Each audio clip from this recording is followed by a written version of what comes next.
এই যে এলা বাইরে না জঙ্গল থেকে বাইরে আসে এই মাছি উড়াছে না কি উড়াছে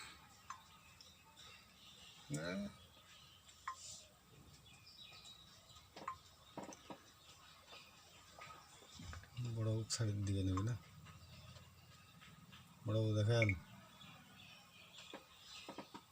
हट्टा कम ठुलो रहेछ नि त आम्मा कस्तो भएको हुन्छ नि হয় तर पार भएछ त ভীমা তো সুষমা কছে যা যা আরেকবার রিপ্লে বাস